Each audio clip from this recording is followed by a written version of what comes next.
नमस्कार व्यूअर्स, और आप सब लोग कैसे हैं। आशा करती हूँ आप सब लोग अच्छे होंगे, स्वस्थ होंगे और मेरा शिव पुराण का पाठ अवश्य देखते होंगे। नहीं देखते हैं तो ज़रूर देखिए, आपको अच्छा लगेगा।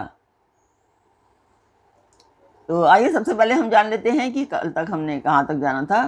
तो कल तक था कि हमने बताया था कि देवी के क्रिया योग का वर्णन, उनके कितने योग हैं। 3 योगों के बारे में मैंने बताया था डिटेल्स में, और देवी की मूर्ति, उनके मंदिर की स्थापना और उनका जो पूजन है उसका मैंने महत्व भी बताया था। तो कल तक वहाँ तक था। अभी हम इसके आगे चलेंगे। एक्चुअली पार्ट तो यही चल रहा है और इसी में इसके 2 पार्ट हो गए हैं। तो ज़्यादा बड़ा ना हो जाए ये वीडियो, इसलिए मैं छोटा छोटा पार्ट करके बना रही हूँ। तो जो नए दर्शक हैं वो जानना चाहेंगे कि मैं ये पार्ट क्यों कर रही हूँ। तो ये पार्ट एक शुभ कार्य मंदिर के लिए कर रही हूँ, और इसमें मैं आप सब लोगों का सहयोग चाहती हूँ कि आप सब लोग सहयोग करें, ताकि जो मैंने मंदिर बनाने के लिए जो ये थोड़ा सा करना चाह रही हूँ वो मैं कर पाऊँ, मंदिर के लिए कुछ श्रेय दे पाऊँ। तो जिस मंदिर का मैं वर्णन कर रही हूँ उस मंदिर की मैं वीडियो डालती हूँ, आप लोग देखें और मुझे बताएं कि आपको शिव पुराण कैसा लग रहा है। आपको दूसरे पाठ शास्त्र जैसे रामचरितमानस हो गया, गीता हो गया, ये सब कैसे लगते हैं, कमेंट करके अवश्य बताया कीजिए।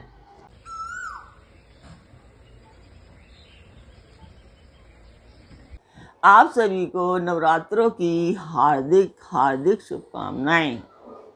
तो मंदिर की वीडियो आपने देखी, आपको पार्ट कैसा लग रहा है कमेंट बॉक्स में मुझे अवश्य बताएं। तो अब हम चलते हैं आज के पार्ट पर। जय माता की। सबसे पहले आज से नवरात्रे शुरू हो गए हैं, हम लोग आज से व्रत रखना शुरू करेंगे। तो अब आज मैं तो अब हम चलते हैं आज के पार्ट पर। तो आज शिवपुराण में आज का पाठ शिवपुराण में एक्चुअली उमा सहिता चल रही है, और उमा सहिता में आज आप सुनेंगे विभिन्न मासों और तिथियों में देवी का व्रत, उत्सव और पूजन आदि के फल तथा संहिता के श्रवण एवं पाठ की महिमा।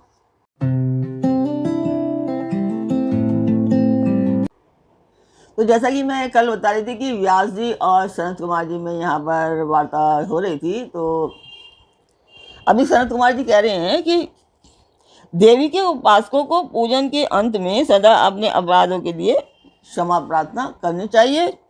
जगत को आनंद प्रदान करने वाली परमेश्वरी प्रसन्न हो इत्यादि वाक्यों द्वारा स्तुति एवं मंत्र पाठ करता हुआ देवी के भजन में लगा रहने वाला उपासक उनका इस प्रकार ध्यान करे कि देवी सिंह पर सवार हैं, उनके हाथों में अभय एवं वर की मुद्राएं हैं तथा वे भक्तों को अभिष्ट फल प्रदान करने वाली हैं।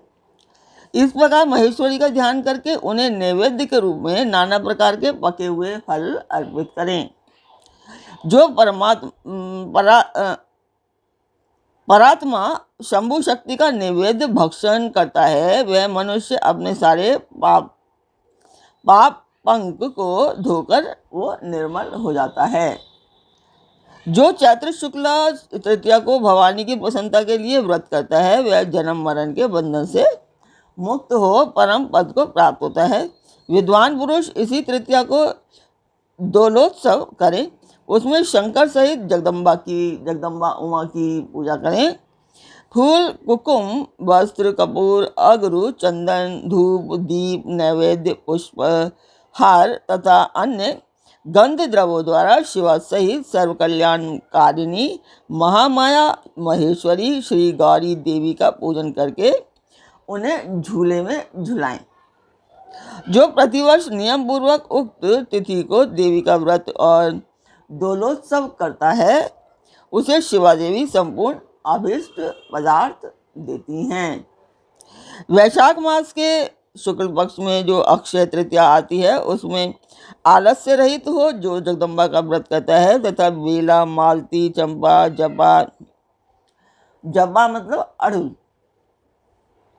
बंधु मतलब दोपहरिया और कमल के फूलों से शंकर सहित गौरी देवी की वो पूजा करता है।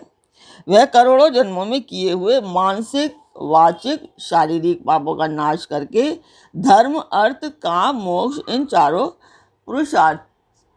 पुरुषार्थों को अक्षय रूप में प्राप्त करता है। ज्येष्ठ शुक्ल तृतीया को व्रत करके जो अत्यंत प्रसन्नता के साथ महेश्वरी का पूजन करता है, उसके लिए कुछ भी असाध्य नहीं होता। आषाढ़ के शुक्ल पक्ष की तृतीया को अपने वैभव के अनुसार रथोत्सव करें। यह उत्सव देवी को अत्यंत प्रिय है। पृथ्वी को रथ समझे, चंद्रमा और सूर्य को उसके पहिए जाने, वेदों को घोड़े और ब्रह्मा जी को सारथी जाने। इस भावना से मणि जटित रथ की कल्पना करके उसे पुष्प मालाओं से सुशोभित करें। फिर उसके भीतर शिवा देवी को विराजमान करें। तत्पश्चात बुद्धिमान पुरुष यह भावना करें कि अम्बा उमा देवी संपूर्ण जगत की रक्षा के लिए उसकी देखभाल करने के निमित्त रथ के भीतर बैठी हैं। जब रथ धीरे धीरे चले तब जय जयकार करते हुए प्रार्थना करें, देवी दीन वत्सले, हम आपकी शरण में आए हैं, आप हमारी रक्षा कीजिए। एक संस्कृत में लाइन है, वो मैं पढ़ती हूँ। पाही देवी जनान स्मान प्रपन्नान दीन वत्सले।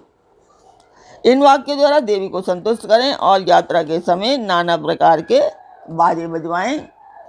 ग्राम या नगर की सीमा के अंत तक रथ को ले जाकर वहां उस पर देवी की पूजा करें और नाना प्रकार के स्रोतों से उनकी स्तुति करके फिर उन्हें वहां से अपने घर ले आएं।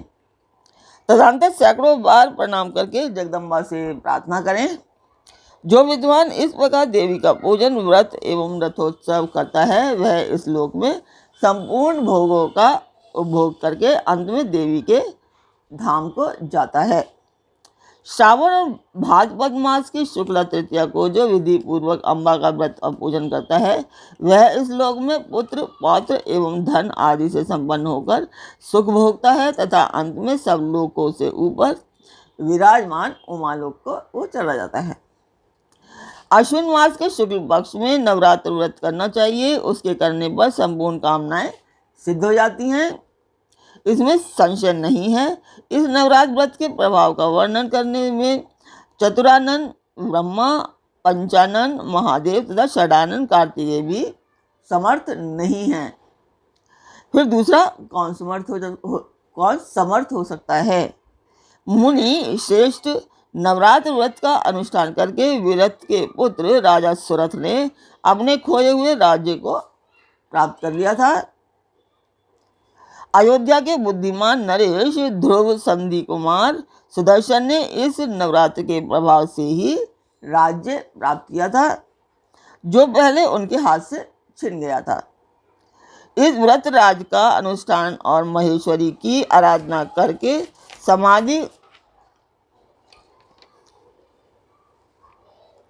समाधि वैश्य संसार बंधन से मुक्त हो मोक्ष के भागी हुए थे।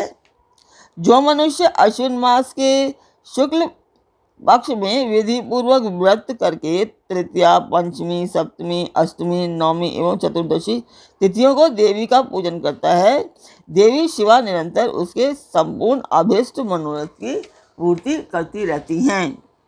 जो कार्तिक, मार्गशीर्ष, पौष, माघ और फागुन मास के शुक्ल पक्ष में तृतीया को व्रत करके और तथा लाल कनेर आदि के फूलों एवं सुगंधित धूपों से मंगलमयी देवी की पूजा करता है, वह संपूर्ण मंगल को प्राप्त कर लेता है। स्त्रियों को अपने सौभाग्य की प्राप्ति एवं रक्षा के लिए सदा इस महान व्रत का आचरण करना चाहिए तथा पुरुषों को भी विद्या, धन एवं पुत्र की प्राप्ति के लिए इसका अनुष्ठान करना चाहिए। इनके सिवा अन्य भी जो देवी को प्रिय लगने वाले उमा महेश्वर आदि के व्रत हैं, मुमुक्षु पुरुषों का उनका भक्ति भाव से आचरण करना चाहिए। यह उमा संहिता परम पुण्यमयी तथा शिव भक्ति को बढ़ाने वाली है। इसमें नाना प्रकार के उपाख्यान हैं। यह कल्याणमयी संहिता भोग तथा मोक्ष प्रदान करने वाली है। जो इसे भक्ति भाव से सुनता एवं एकाग्रचित्त होकर सुनाता तथा पढ़ता या पढ़ाता है वह परम गति को प्राप्त होता है। जिसके घर में सुंदर अक्षरों में लिखी गई यह संहिता विधिवत पूजित होती है वह संपूर्ण अभिष्टों को प्राप्त कर लेता है। उसे भूत प्रेत और पिशाच आदि दुष्टों से कभी भय नहीं होता। वह पुत्र पौत्र आदि संपत्ति को अवश्य पाता है, इसमें संशय नहीं है। अतः शिवा की भक्ति चाहने वाले पुरुषों को सदा इस परम पुण्यमयी रमणीय उमा संहिता का श्रवण एवं पाठ अवश्य करना चाहिए। तो आज का पाठ यहीं तक। अब आज ये उमा संहिता संपूर्ण हो चुकी है, आज लास्ट है ये। कल से कैलाश संहिता शुरू होगी। तो आज का पाठ मैं पूर्ण करती हूँ यहीं पर। कल फिर मिलेंगे एक नए पाठ में, एक नई उमंग, एक नई तरंग के साथ। तब तक के लिए आज्ञा दीजिए। ओम नमः शिवाय। जय माता की।